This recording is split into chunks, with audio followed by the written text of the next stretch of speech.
Gazing to the Ocean of the Sky. Written by David Silver. Read by no one and nobody.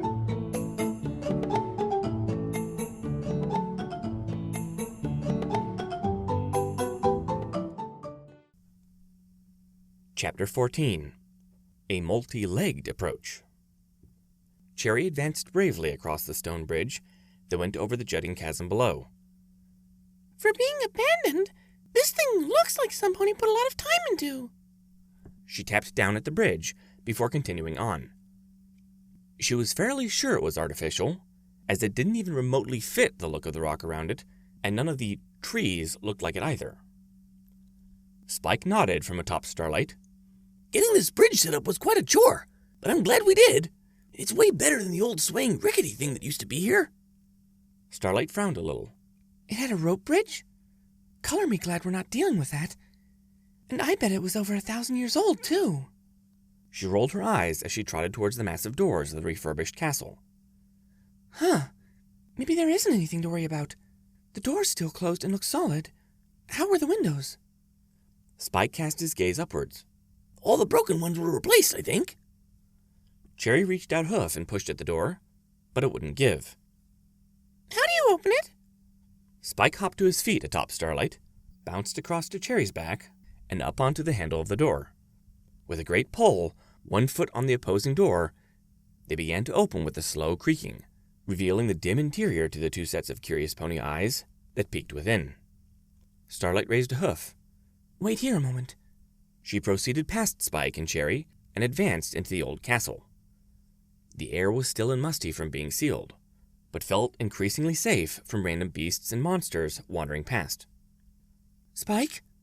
She turned, horn glowing, to face the front door. Was everyone safe inside? I mean, there weren't any monsters inside the castle last you checked, right? Spike and Cherry entered quickly with the clip, pitter-patter, and mechanical taps of their varied feet. Spike shook his head quickly. The worst thing I remember were some creepy spiders, and they looked a lot scarier than they were in the end. Starlight smiled. Great, then we should be fine for now. She grabbed the door with her magic and pulled it shut firmly. We'll stay here until things blow over. I don't suppose you stocked the place with any food by any chance?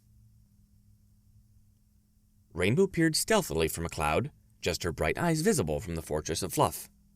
Fluttershy was beside her, also peeking at the activity below, with Angel on top of her. The Pegasi of the town all seemed to stay close to the ground, which let them sneak around undetected in their fortress of the sky. Why aren't they doing their weather duties? Rainbow scowled disapprovingly. It's gonna be a real mess to fix it up after this. Don't be mad at them, Fluttershy insisted in her timid voice. I'm certain they would be if they weren't being mind-controlled. Angel suddenly thumped Fluttershy's back and pointed down below. Fluttershy and Rainbow Dash both looked to see a growing collection of ponies just outside of Town Hall. But that wasn't the mayor standing at the podium. They weren't even standing. The creature that had every pony's attention looked like a pony, mostly, from the snout to their chest, where it transitioned to what looked like a great big fishtail that hovered over the ground. Embedded in the center of that chest was a lustrous brown gem that matched the rest of her. She spoke with a loud and clear voice. Good day, loyal citizens. I'd love to tell you that all is well, but the interloper, the dangerous siren known as Cherry, is still at large. We must find her to secure the safety of the town. Bonbon raised a hoof in the middle of the crowd. How can we find her? We've looked everywhere. The strange pony nodded her head. It seems unlikely. She's still within the town proper. She must be lurking nearby. Your safety is my #1 priority, so... Her statement seemed to make the ponies down on the ground smile, but made Rainbow's snout wrinkle with distaste. We'll send our groups in rotating waves to begin exploring the area around until we catch our siren. Does any pony have suggestions as to good hiding places? Rainbow clapped her forehoofs together. I can't take it! Wait, I have an idea! You stay here! Before Fluttershy could voice her objection, Rainbow was gone, streaking down to the ground away from the crowd and coming up trotting on the ground. I haven't found the siren yet, she announced to the group as she approached.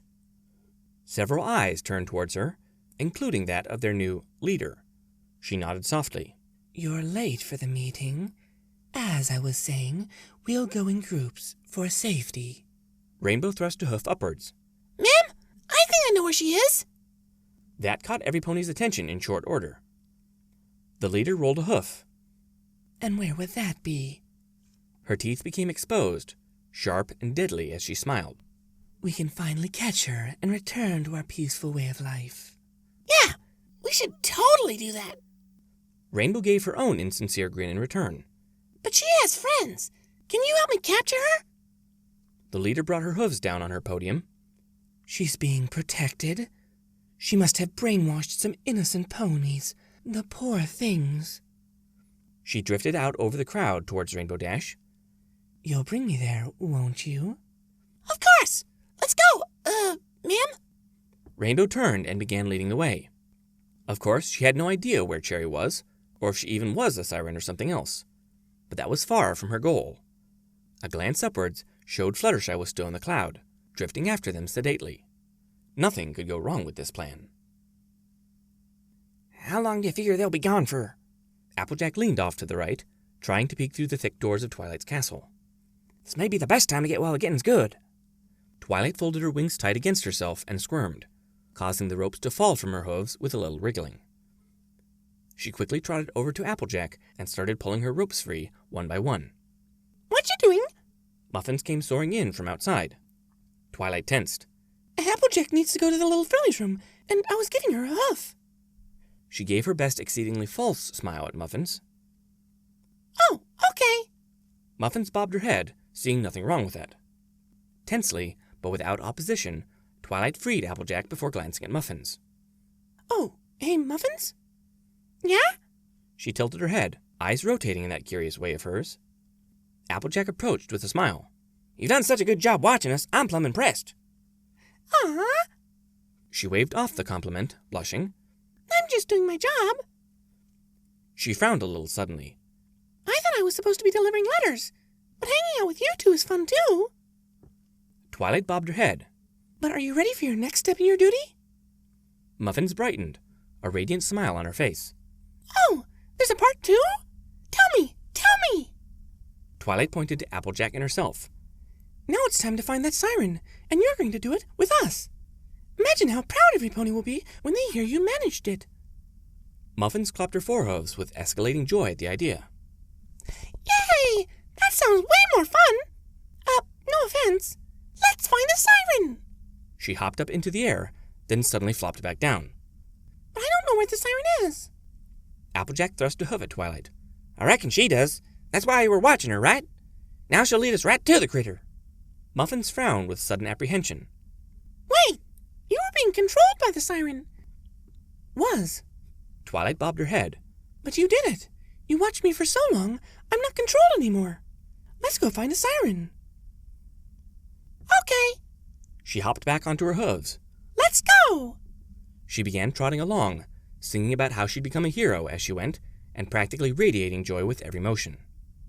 Applejack and Twilight followed along. AJ leaned in towards Twilight. You sure she's working with a full basket? Twilight nudged Applejack. Don't be mean. She's our ticket out of here. And we do need to find Spike, Starlight, and Cherry. Cherry? Hippocampus. Hippo what now? Sea pony. Oh. Applejack raised a brow. Should have just said so. Outside, Twilight directed Muffins away from the town and any other ponies that would stop them. But she'll get mad. Muffins pouted a little. Applejack glanced at the town. Who? The one I can't say. Muffins shrugged softly. She said not to leave town without permission. Twilight rolled a hoof. How are we going to find that nasty siren? Muffins frowned with obvious thought.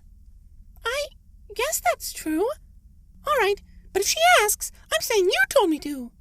Applejack smiled at that. We accept that responsibility. Let's go, partner. We got a siren to lasso. Though she hoped to wrangle the one putting the whammy over the town, not the other thing Muffins seemed to be hunting.